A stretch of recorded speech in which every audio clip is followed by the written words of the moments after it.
বিজেপির রাজ্য সভাপতি হিসেবে 1 বছর পূর্ণ করলেন শ্রমিক ভট্টাচার্য। তার হাত ধরেই বঙ্গে ফুল বদল হয়েছে। বিপুল জনসমর্থন নিয়ে বঙ্গের ক্ষমতায় এসেছে বিজেপি। বিজেপির এই জয়ের নেপথ্যের অন্যতম প্রধান কারিগর শ্রমিক ভট্টাচার্য।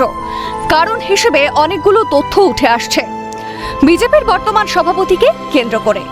গত 1900-এর দশক থেকেই বিজেপির পতাকা বহন করে চলেছেন শ্রমিক ভট্টাচার্য। দলের প্রতি তার আনুগত্য প্রশ্নাতীত। অনেকেই বলেন, দলে যখন পতাকা ধরার কেউ ছিল না তখন থেকেই অত্যন্ত দক্ষতার সঙ্গে সংগঠন করে গিয়েছেন। কখনোই পদ বা চেয়ারের মোহ তাকে বশ করতে পারেনি। এটাই শ্রমিক ভট্টাচার্যের আইকনিক স্টাইল। 2014 সালে কেন্দ্রের নরেন্দ্র মোদীর নেতৃত্বাধীন বিজেপি ক্ষমতায় আসলেও বঙ্গে সেই অর্থে প্রভাব বিস্তার করতে পারেনি বিজেপি। এই পরিস্থিতির মধ্যেই 2015 সালের ডিসেম্বর মাসে বিজেপির রাজ্য সভাপতির দায়িত্ব পান দিলীপ ঘোষ। তারপর থেকে ধীরে ধীরে সংগঠন বাড়তে থাকে বঙ্গ বিজেপির। ভরা গাঙে জোয়ার আসা যাকে বলে আর কি। তবে বঙ্গ জয়ের স্বপ্ন অধরাই থেকেই যায় গেরুয়া শিবিরের কাছে। 21-এর বিধানসভা নির্বাচনে 3 থেকে 77 হয়ে প্রধান বিরোধী দল হয়ে ওঠে বিজেপি। তারপর 24-এর লোকসভা নির্বাচনে কিছুটা ধাক্কা খেলেও মনোবল ভাঙেনি বিজেপি নেতাকর্মীদের, বরং দৃঢ়তার সঙ্গে লড়াই চালিয়ে গেছেন তারা। একদিকে রাজ্য সভাপতি পদে সুকান্ত মজুমদার, অন্যদিকে বিরোধী দলনেতা শুভেন্দু অধিকারীর যৌথ সমন্বয়ে ক্রমেই লক্ষ্যের দিকে এগিয়েছে বঙ্গ বিজেপি। এরপর 25 সালের 3রা জুলাই বিজেপির রাজ্য সভাপতির পদে বসেন রাজ্যসভার সাংসদ শ্রমিক ভট্টাচার্য। দক্ষ নেতার হাতে সংগঠনের দায়িত্ব তুলে দেওয়ার ফলে দলের অন্দরে মতানৈক্য দেখা যায়নি, বরং রাজ্য সভাপতি হিসেবে শ্রমিক ভট্টাচার্যকে সাদরে গ্রহণ করেন সকলেই। তার হাত ধরেই বঙ্গ বিজেপি অন্য মাত্রা পায়। পুরনোদের গুরুত্ব দিয়ে মূল স্রোতে ফিরিয়ে আনা থেকে নতুনদের দায়িত্ব দিয়ে সুনির্দিষ্ট রূপ ম্যাপ করতে সমর্থ হয়েছেন শ্রমিক। সুবক্তা হিসেবে যেমন বারংবার নজর কেড়েছেন সমাজের নানা স্তরের মানুষের, তেমনই সাংগঠনিক দক্ষতার মাধ্যমে বাংলায় ফুল ফোটাতে সফল হয়েছেন শ্রমিক ভট্টাচার্য।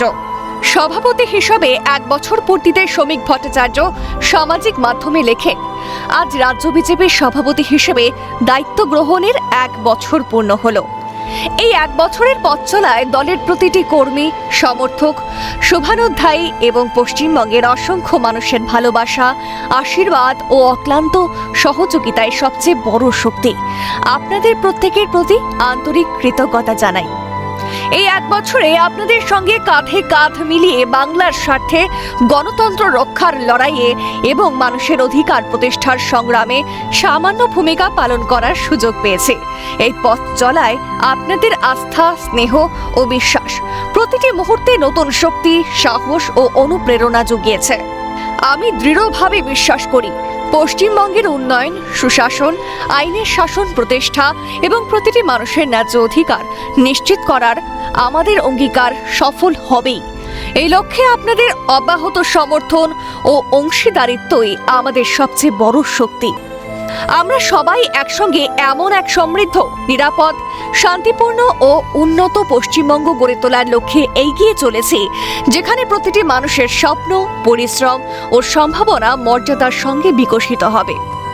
আপনাদের ভালোবাসা, বিশ্বাস ও আশীর্বাদই পথ চলার সবচেয়ে বড় প্রেরণা। আগামী দিনেও আপনাদের পাশে থেকে আপনাদের শক্তিকে সঙ্গী করে মানুষের সেবায় এবং পশ্চিমবঙ্গ ও দেশের কল্যাণে নিজেকে নিষ্ঠার সঙ্গে নিবেদিত রাখব। আপনাদের সকলকে আন্তরিক ধন্যবাদ ও কৃতজ্ঞতা। আমরা প্রথম থেকে একটা অসম্ভবের সম্ভাবনার যুগের মধ্যে দিয়ে চলে গেছি। পশ্চিমবঙ্গের মেরুকৃত রাজনীতির কারণে পশ্চিমবঙ্গের বিজেপি সে অর্থে পরিসংখ্যানের বিচারে এগিয়ে আসতে পারেনি। কিন্তু যখন সম্ভাবনা তৈরি হয়েছে, যখন রাজ্যের মানুষ বুঝতে পেরেছে যে পশ্চিমবঙ্গটাকে তারা পশ্চিম বাংলাদেশ হয়ে যেতে দিতে পারে না এবং পশ্চিমবঙ্গের বর্তমান প্রজন্মের স্বার্থে, ভবিষ্যৎ প্রজন্মের স্বার্থে, শিল্পের স্বার্থে, কৃষির স্বার্থে, আর্থসামাজিক উত্তরণের স্বার্থে যুক্তরাষ্ট্রীয় ব্যবস্থাকে স্বীকার করে কেন্দ্রীয় সরকারের সঙ্গে সমন্বয়ের মধ্যে দিয়ে এগিয়ে যেতে হবে। সব মিলিয়ে শ্রমিক ভট্টাচার্যের হাত ধরেই বাংলার মাসনাদে বিজেপি গেরুয়া শিবিরের যে স্বপ্ন ছিল তা আদি মানুষের হাত ধরেই সেই বৃত্ত সম্পূর্ণ হয়েছে, তার বলার অপেক্ষা রাখে না। রেশমি দাসের রিপোর্ট, ক্যালকাটা নিউজ।